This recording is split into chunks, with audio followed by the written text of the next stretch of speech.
ci mbir moomu naka nga ko jàngatee. Bon dañuy constater avec désolation ce qui se passe foofu nga xamante ne mooy ca Bakel. D'abord li njëkk mooy lii bettul gouvernement bi xamoon nañ ko. xamoon na ko. oui non gouvernement bi xamoon ñëpp xam sénégalais ñëpp xamoon nañ ko. parce que avant inondation yi di am 2 semaines ci les 2 dernières semaines avant catastrophe bi di am. les gens avaient alerté pour wax que ni ndox mi. stade bi mu waroon toll instant bi dépassé na ko su tawaatee tuuti rek dina am débordement. te bu amee débordement boo moytul dina gën a garaaw que bi fi xewoon daaw. les gens avaient alerté. La presse jot nañ alerte yi le gouvernement himself jotoon na de alerte yi. météo jotoon ñëpp doon alerte bon ñu ngi doon alerté quoi donc ça veut dire que lii bettul benn yoon gouvernement bi. D'accord. léegi nag man li ma bett mooy pourquoi ce silence pourquoi mënuñu déclencher benn plan d'urgence pour Bakel. pour soutenir population yi nga xamante ni ñoom ñoo nekk Bakel. parce que tey suba gis naa benn reportage boo xamante ni borom kër gi waa kër gi. ay kii la ñu teg ay gurdu la ñu teg seen kii yooyu noonu ñuy toog teg seen matelas mën a toog ci kaw. xale yi toog ci kaw pied bi foofu noonu pour mën a foo. ñooñu fan la ñuy toggee xale yooyu noonu fan la ñuy jaar ba jàngi ñaata école la ñu nangu te école tijji na on nous parlait de ubbi tey jàng tey. ñaata école la ndox mi nangu ñaata école aussi la nit ñi la ñu déloger foofu noonu. risque de maladie yi fa am bul xam ñaata feebar après la fa lay indi foofu le gouvernement def silence radio amul benn visite officielle waxuma la appui de naa ñëw ci dimbali mais amul benn visite officielle man bu ma fa gisagum man Mamadou Cissé bu ma gis foofu noonu gisaguma benn visite officielle comme ni ñu ko defee woon daaw.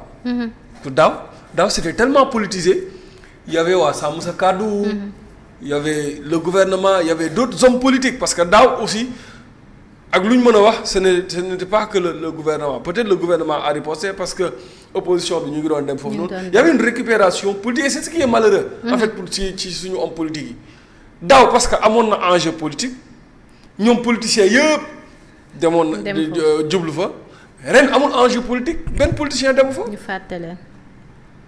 benn politicien dem fa ñenn ñi seen réaction mun naa ko comprendre parce que am na ci wax nga léegi Bougane y a d'autres gens yu nga xamante ni ba ñuy dem dañu leen téye ne leen du ngeen dem.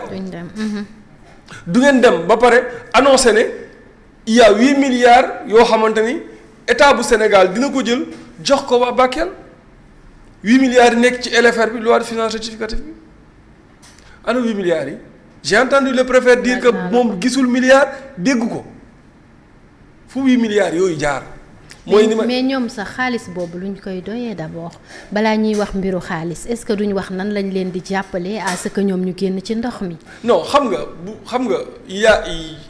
dafay am aide financière. ak aide en matière de matériel. mais li tax sànq ma ne leen dañ déclencher plan d'urgence bi mooy loolu c'est-à-dire ñi nekk ci biir ndox mi dañ leen war a reloger. boo leen jëlee foofu noonu wutal leen abri bu ñu nekk loolu c'est de l'argent ak lu ñu lekk lu ñu naan nga créewaat ay abri provisoire pour école pour xale yi mën a gagner temps dem jàng foofu en attendant nga xool situation bu nga xamante ne moom ngay jëlee ndox mi foofu noonu cette même situation moom la Touba di dund ba tey Touba la fa nekk ci ndox ba léegi jóge bu fa et le gouvernement mu ngi toog kenn déggul ñu wax ci kenn gisul ñu teg benn jéego ci jëm ci mbir mi donc on a l'impression que voilà gouvernement bi ñoom lii defuñu ko seen priorité et j'ai dit ça li gën a garaaw ci un patriote quand je dis patriote mooy quelqu'un qui aime son pays. Dans le cadre général li gën a bon mooy nga semer ci sa un concitoyen le sentiment de non-citoyenneté le sentiment de non-appartenance à une nation. xam nga lan mooy lan. mooy nit ki nekk ci situation mu mel ni ñu seetaan ko mu mel ni moom dëkkul ci maanaam bokkul ci réew mi waa Bakel dañoo mel ni ñoom sentir seen bopp ne bokkuñ ci Sénégal. et ça c'est très dangereux loolu bu amee nit ñi dañuy kii quoi dañuy doo mën a def ci ñoom ce sentiment d'amour à la patrie donc loolu moo nekk di xew Bakel parce que bu ñu la waxee dañu naan la waxuñu ay autorités étatiques yi de mais ay préfets yooyu sax gisuñu leen le maire qui est là-bas. mais noonu la sonnee lu ne mu ngi koy def et le maire moom moo wax ci gémmiñam ma dégg dans un reportage que amul benn autorité buy ñëw foofu pour dimbali leen benn autorité mais c'est scandaleux. léegi nag comme laaj na leen 8 milliards yi ba sonn nanguwuñ maa wuyu laaj naa leen suñu fonds d'appui à la presse. daaw ak ren yëpp nga xam ne mu ngi ci loi de finance mu ngi ci budget bi génnewuñ ko. xaw ma fu xaalis ba jaar 8 milliards yi it xamuñ fu xaalis ba jaar moo tax je dis que les Sénégalais dañoo war a exigeant dañoo desee exigeant parce que on peut pas annoncer en grande pompe mettre la pression. oui le mettre la pression. suñu exigeant woon suñu 1000 milliards bi Ousmane Sonko gis ci benn compte feeñ na bu yàgg mais nous ne sommes pas exigeants malheureusement. ñu ngi koy laajte ba tey de. mais il faut être très exigeant. comme 400000 yi. comme 400000 400000 incha allah non mais c'est malheureux ce qui se passe moo tax benn taximan bi ma indi nee na ma grand yéen da ngeen di jaawale. ma ne ko waaw mu ne ma ñii bëgg nañ de. mais dañoo mënul xamuñu fañ la ñuy jaar pour def mu ne ko mais nañ ñu déglu ñun ñoo ngi leen di jox ay solution bu ñu dégloo dinañ am solution. Bakel pour déclencher benn plan d'urgence ça te fait pas 15 milliards wala 20 milliards ñu génn ci situation bi.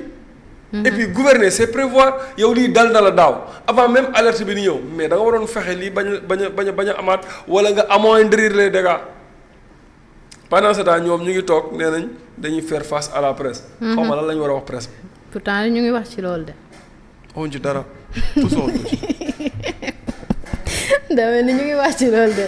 non mais c'est écœurant en fait ce qui se passe parce que moi j'ai des amis yu nekk Bakel qui vivent ici seen parents yi seen papa yeeg seen yaay yeeg seen nekk foofu noonu nekk ci biir ndox mi ñoom ils n'ont pas les moyens de génne seen parents yi foofu ñu nekk. te ñoom ñu ngi nekk fii nii te mënuñu faa dem parce que amatuñ accès. xamuñ fan la ñuy jaar bu ñu fay dem. donc dafa metti daal te. metti na xool image yi xool vidéo yi yàlla xam na ne di nga yërëm waa Bakel. léegi nag comme gouvernement bi deful dara nos hommes politiques nañ jéem a Bougane daaw demoon na. l'opposition. waaw ñoom daaw demoon na. man waxoon naa sax ne non garaawul bu mu dem parce que keroog bi amee ma ne ko non garaawul bu mu dem. parce que ñoom Thierno Bocoum. waaw ñoom Thierno Alassane Sall. et amaana bu ñu jugaatee pour dem mën na am suñ jugee pour dem. au moins dinañ am résultat gars yi dinañ leen baare pour mën a dem ñoom au moins. comme daaw noonu la demee woon nañ joué waat même scénario bi daal la ñuy def daal. waaw nañ joué waat même scénario. doy na waar en tout cas.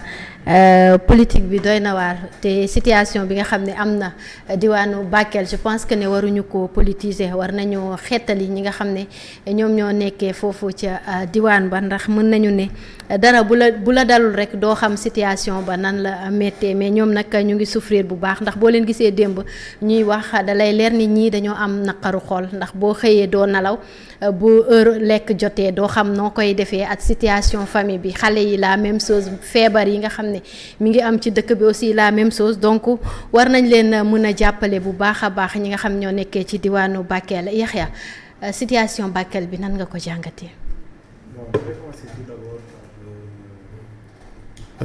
naqarlu li fa am.